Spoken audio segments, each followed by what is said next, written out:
well, great. What do I want to do? 3 hours, focus that on doing tasks, doing this, doing that. And then, okay, I've got my me time. That's great. Now I feel better. You enjoy life. You can focus on your relationships. You can focus on your kid. You can focus on, like me, playing guitar or nerding out. You can see some of the nerd gear behind me because I am a complete bloody nerd, as everyone knows. Yeah, he's got a nice setup there. All right, latest acquisition. I have to, yeah, there you go. Giant nice. Hey, I'm a Boba Fett guy, man. You should see some of the stuff. I've got a 6-foot Boba Fett in my VR studio through there. My wife bought me the full outfit for going to, if I wanted to go to a Star Wars convention, which I said, well, that's great, but it was designed for a 175-pound guy, and I've got about 40 pounds to go. Okay. But hey, so he's set up in my other room over there and looks imposing, freaks people out when they walk in the house and like, who the hell is that guy? Yeah, Boba Fett is the badass, man. When I first saw Star Wars, and I'm dating myself now, but way back in the day, we'll say that, like, that's the guy right there. Forget Luke Skywalker. Darth Vader's okay, but that's the guy right there. Luke Skywalker's a wimp. I lean more towards the Sith. In fact, okay, I am gonna have to nerd out one more time. It is on. Let's see. What does he have over here? What does he got? Sith lightsaber. I don't have the blade in it right now, but I do have the Sith lightsaber. So, yeah, I'm a complete nerd. But yeah, Boba Fett, badass. Mandalorian season 2 just came out. I'm not getting sponsored plug. So that's what I'm going to be doing with my weekend. There you go. But that's a beautiful thing because you and I share a few similarities, right? Listening to your story. Like you, almost very similar. I hustled like a madman. And this was before the whole Evergreen webinar thing where you can go in and you can have your webinars run Evergreen and you don't even have to be there. Dude, I was doing 3 or 4 webinars a day sometimes. 3 or 4 a day. And right? Someone who has not done a webinar, they may think, oh, it's easy. You're just speaking into a mic. But if you do a webinar for 2 hours, 3 hours, it is exhausting.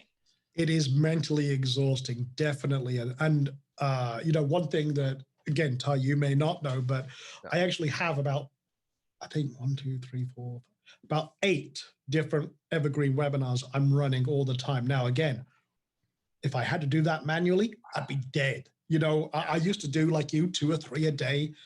And oh my God, it's exhausting because you're putting so much energy into the presentation and stuff like that. It really does pull you. But answering the questions and everything, dude, I was at the point where I'm making hundreds of thousands of dollars a month, right? But I'm not enjoying it. I'm not having a life, right? And I have sickle cell anemia, something called sickle cell anemia I talk about all the time. And I actually ended up going in the hospital. Now, this was a pivotal point for me, Sean, like you. I'm hustling, working. I ended up going in the hospital. I missed my son Tyler's 10th birthday, right? My wife is big on birthdays. So she does these milestones. She goes all out. So for his 10th birthday, I'm in the hospital. I'm laying in the hospital bed and they're calling me from my son's birthday party. I'm like, this shit is never happening again. I'm never going to miss one of my kids' birthday parties. Doesn't matter. The money's not worth it. The work is not worth it.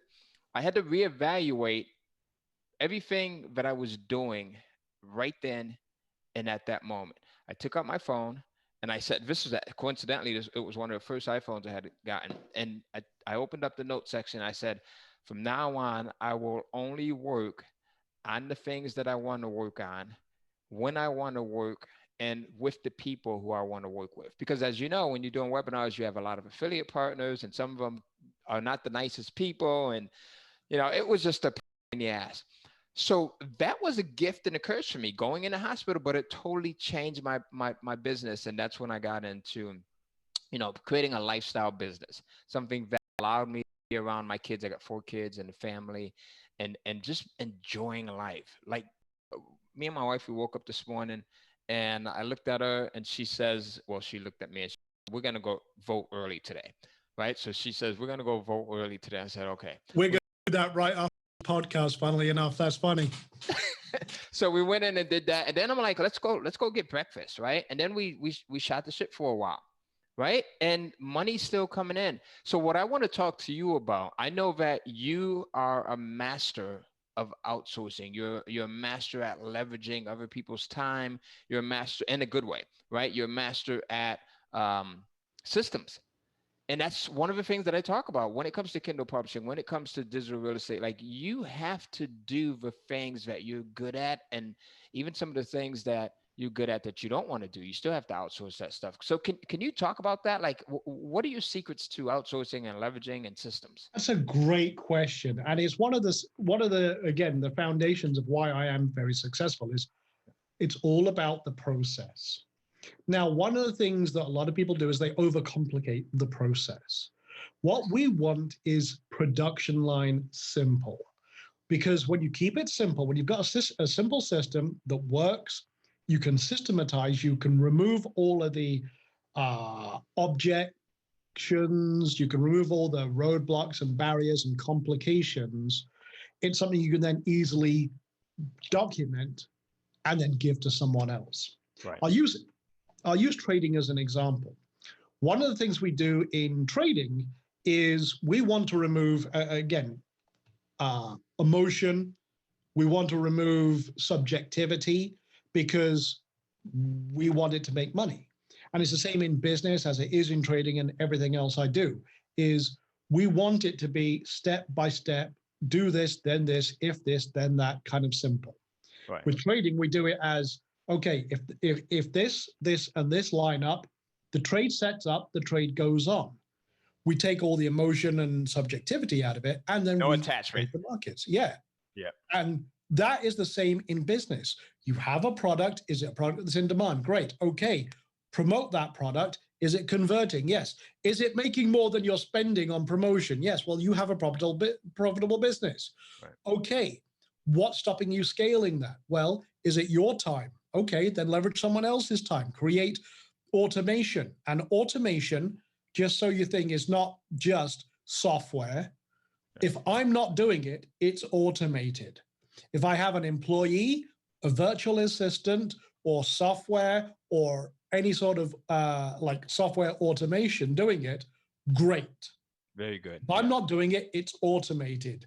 So I'll either allocate a virtual assistant, an employee, on tasks. They're very clear on what they have to do.